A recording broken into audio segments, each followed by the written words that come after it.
اعوذ باللہ من الشیطان الرجیم بسم اللہ الرحمن الرحیم ان الذین کفروا وماتوا وهم کفار اولئک علیہم لعنۃ اللہ والملائکۃ والناس اجمعین خالدین فیہا لا یخفف عنہم العذاب ولا هم ینظرون وإلہکم الہ واحد لا الہ الا هو الرحمن الرحیم۔ وہ لوگ جنہوں نے کفر اختیار کیا اور ان کی موت بھی کفر پر ہوئی ہے، تو یہ ایسے لوگ ہیں کفر اختیار کرنے والے اور کفر پر مرنے والے، ان پر اللہ تعالیٰ کی لعنت ہوتی ہے اور فرشتوں کی اور پورے لوگوں کی ان پر لعنت ہوتی رہتی ہے، اور وہ لوگ اس لعنت میں ہمیشہ رہیں گے۔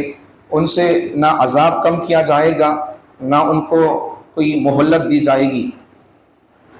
تمہارا معبود یہ ایک معبود ہے،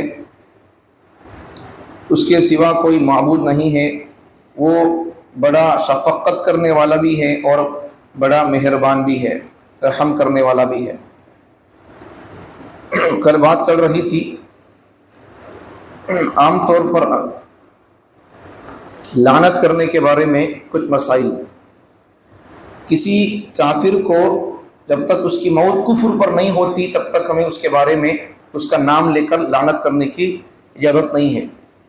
موت کفر پر ہوئی ہے تو پھر لعنت کرنے میں کوئی مذائقہ نہیں ہے۔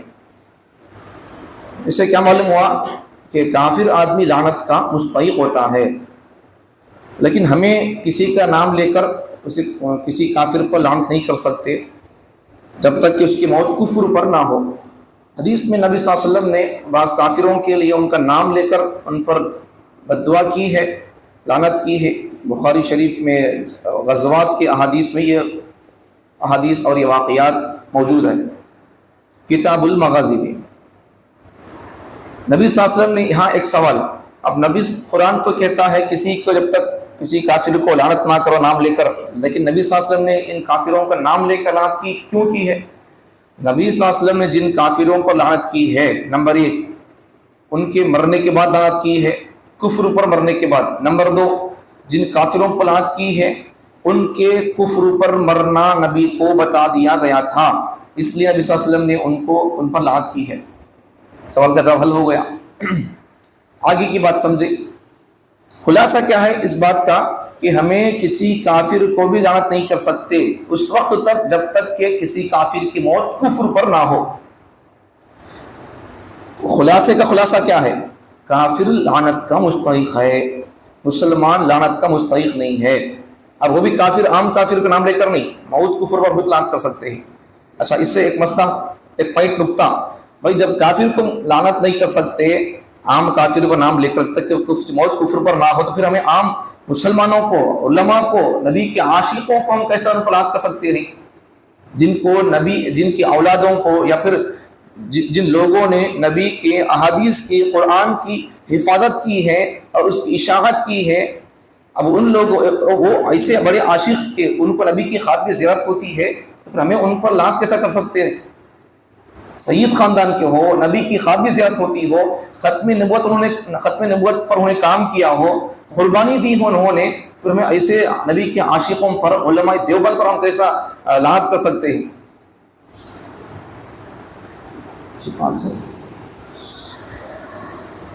نہیں کرنا، کسی کی لعنت نہیں کرنا۔ کل حدیث آئی تھی اگر ہمیں کسی کی لعنت کرتے ہیں تو پھر وہ لعنت کا اگر سامنے والا مستحق ہوتا ہے تو پھر لعنت اس پر اترتی ہے، نہیں تو پھر لعنت کرنے والے کی اترتی ہے۔ اب علماء دیوبند لعنت کے مستحق ہوتے تو پھر نبی ان کے خاتمے کیوں آتے؟ سلام کیوں آتا ان کے لیے؟ آگے چلیے، جو ہونا ہے مرنے کے بعد بھی کچھ، کون حق والے ہیں کون باطل ہے دنیا میں بھی پتہ چلے گا، مرنے کے بعد بھی کچھ پتہ چلے گا۔ دنیا میں ہے ہی کچھ اثر رہے گا، اگر دنیا میں کچھ اثر نہیں دکھا مرنے کے بعد تو ہے ہی ہے فیصلہ، کون حق پر تھے کون ناحق پر تھے، کون قرآن سے ہٹے ہوئے تھے، کون قرآن پر ہی تھے، کون قرآن پر بھی تھے، پتہ چل جائے گا مرنے کے بعد۔ ایک ہے وہ مالک یوم الدین، وہ ہے جزا کا دن، ہے وہ سزا کا دن ہے، جب پتہ چلے گا کون کس پر تھے ان کا۔ لیکن ہمارے لیے اتنی ذمہ داری ہے، پیغام اور سبق ہے کہ ہم کسی مسلمان پر لعنت نہیں کرنا ہے۔ آگے کی بات، عام طور پر عام طور پر لعن تان کے الفاظ یہ بولے تو لعنت کا مستحق بول کر نہیں ہے. زبان سے کسی مرو کو بولے، کسی کو جیو ہاتھ ٹوٹو پاؤں ٹوٹو منہ میں مٹی پڑو، یہ سب لعنت ہی کے اللہ کی رحمت سے دور کرنے کے بددعا کے الفاظ ہیں. اب عام طور پر عورتیں یہ چیز میں مبتلا ہو جاتی ہیں، خواہ ہاں بولے تو اسے یہ ٹوٹو اسے یہ کرو، ان کو سب ٹوٹ جانا، انہوں اچھا رہنا، انہوں اتنے نیک ہے، انہوں اتنے دودھ سے دلے ہوئے ہیں، انہوں سب جنے مر جانا، انہوں اچھے رہنا. کب تک کہتے ہیں تمہیں، کب تک کہتے ہیں صاحب؟ تربیت نہیں ہوگی تو ان کی وہی حال ہوگا. پھر ایک حدیث سن لو، حضرت ابی سعید خدری کل بات بتا رہا تھا، اس کی حدیث بیان کر رہا ہوں. نبی صلی اللہ علیہ وسلم حدیث پہ الفاظ ہے، سن لیں. وعن ابی سعید الخدری رضی اللہ عنہ قال، حضرت ابو سعید خدری رضی اللہ عنہ سے روایت پر بھی ہے، وہ نقل کرتے فرماتے ہیں خرج رسول اللہ صلی اللہ علیہ وسلم فی اضحیٰ او فطر الی المصلی، نبی صلی اللہ علیہ وسلم نکلے فی اضحیٰ عید الاضحیٰ کی نماز کے لیے نکلے، او فطر یا عید الفطر کی نماز کے لیے نکلے تھے عیدگاہ کی طرف، الی المصلی، مصلی مطلب عیدگاہ نکلے. فمر علی النساء، نبی صلی اللہ علیہ وسلم کا گزر کچھ عورتوں پر ہوا. تشریح میں علماء فرماتے ہیں نبی صلی اللہ علیہ وسلم کے زمانے میں عورتیں نماز کے لیے آیا کرتی تھی، پیچھے کرتی تھی، دین کا سیکھنے کا زمانہ تھا، دین کو بتانے کا زمانہ تھا، اور پھر عیدگاہ کے لیے عورتیں آتی تھیں اور ان کے لیے کچھ دور بیٹھنے کا ان کو نظام ہوتا تھا، بات سننے نہیں آتی تھی، اس لیے نبی صلی اللہ علیہ وسلم نے ان کے لیے بھی کچھ پیغام دیا، کچھ سبق ان کے لیے سمجھایا، کچھ احکامات ان کے لیے بیان فرمائے ہیں. فمر علی النساء، نبی صلی اللہ علیہ وسلم کا گزر عورتوں پر سے ہوا.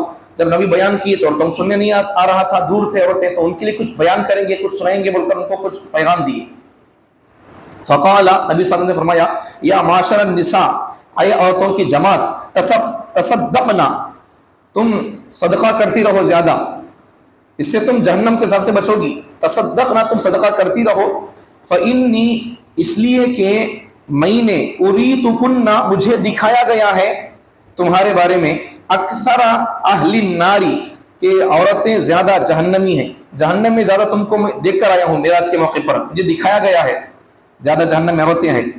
فقلنا، عورتوں نے نبی صلی اللہ علیہ وسلم سے پوچھا وبما یا رسول اللہ، وجہ کیا تھی اس کی، ہمیں زیادہ جہنم میں بول کر تمہیں بول رہی نہیں کہ رسول اللہ، وہ اس کی وجہ، ریزن کیا ہے، کس وجہ سے جہنم میں زیادہ ہے. قال، نبی صلی اللہ علیہ وسلم نے فرمایا تکثرن اللعن، تم زیادہ لعن تان کرتی رہتی ہو، اس کے ہاتھ پڑ جاؤ، اس کے منہ میں مٹی پڑو، اس کے منہ میں شکر پڑو، تمہارے منہ میں کیا پڑنا ہے، شہد پڑنا ہے. تکثرن اللعن، زیادہ تم لعن تان کرتی ہو، جہنم میں زیادہ جائیں گی عورتیں، ایک سبب کیا ہے، زیادہ ان کا لعن تان کرتے رہنا، ہاتھ توڑ جاؤ، بچوں کو بولتے رہتے ہیں عام طور پر، کبھی کبھار شوہر کو بھی بول دیتی ہیں، یہ زیادہ لعن تان کرنا. دوسرا ہے وَتَكْفُرْنَ الْعَشِيرُ، اپنی شوہروں کی ناشکری کرنا. اب یہ وَتَكْفُرْنَ، یہ کفر کا تکفرنا، یہ لفظ اگر جب اللہ کے لیے اگر یہ لفظ آیا ہے، اللہ کی ایک طرف اللہ کی ذات ہے، اس کے لیے اگر یہ لفظ آیا ہے، اسلام اور کفر کے لیے جب مقابلے میں جب لفظ استعمال ہوا تو کفر کا، تو وہاں کفر مراد ہوتا ہے، اسلام حق باطل کا مطلب ہوتا ہے. جب یہی لفظ کفر کا اللہ کے لیے ہو تو پھر وہاں اللہ قدردان ہی، یہ لفظ آتا، یہ معنی آتا ہے. جب یہی لفظ انسانوں کے لیے آتا ہے تو پھر وہاں معنی ہوتا ہے ناشکری کا. وَتَكْفُرْنَ الْعَشِيرُ، اپنے شوہروں کی، یہ لوگ ان کی ناشکری ہوتی ہے، کیا دیا بول کر زندگی بھر کھڑایا، کسی ایک موقع پر کچھ تنگی آ گئی یا کچھ نوکری چلے گئی یا کچھ غربت کا شکار ہو گئے، کچھ حالات آ گئے، اب 20-25-30 سال کی زندگی کو بھلا کر کیا دیا بول کر مٹھو سینو، کوا ہے کالا ہے، کیا دیا بول کر انہوں، ہمارے بابا کو منہ میں آنکھیا میں ان کو مٹی پڑ گئی تھی، لا کو اسے کر کو دیے حولے کو. یہ سب باتیں ہیں سننے کو ملتی رہتی ہیں. جب ان کی تربیت نہیں ہو جائے، دیکھو حدیث سے آپ سمجھ سکتے ہیں عورتوں کی تربیت کا نظام نبی صلی اللہ علیہ وسلم کرتے تھے نہیں کرتے تھے، ان کے لیے کوئی پیغام ہوتا تھا نہیں ہوتا تھا. میں آپ کو کیوں پیغام دیتا رہتا ہوں ہمیشہ، یہ پڑھے ہمیں سب بھی، ذہن میں دماغ میں فکر ہے، نبی کے وارث ہونے کی وجہ سے سب کی فکر کرنا پڑتا ہے، یہاں کرتے ہیں تو پھر سب کی فکر کرنا پڑتا ہے، آپ کی بھی، آپ کے بھی بچوں کی بھی، ان کو قرآن سمجھانا، ان کو قرآن کے پیغام دینا، ان کی ذہن سازی کرنا اسلامی، ان کے بچوں کی ذہن سازی، ان کے بچوں کی تربیت انہوں کیسا کرنا ہے، ان کی ذمہ داری بچوں کی تربیت کے بارے میں کیا ہے اور تمہاری ذمہ داری کیا ہے، یہ سب ہم پڑھتے ہیں تو پھر وہ درد آگ لگ جاتی ہے دل کے اندر، اس لیے ہم ذمہ داری آپ کو بتاتے رہتے ہیں. دیکھو آگے جب ان کی تربیت نہیں ہوگی تو وہی حال ہوگا. وَتَكْفُرْنَ الْعَشِيرُ، شوہروں کی ناشکری ہوتی ہے. مَا رَأَيْتُ مِن نَاقِصَاتِ عَقْلٍ أَوْ دِينٍ، اور نبی صلی اللہ علیہ وسلم فرماتے ہیں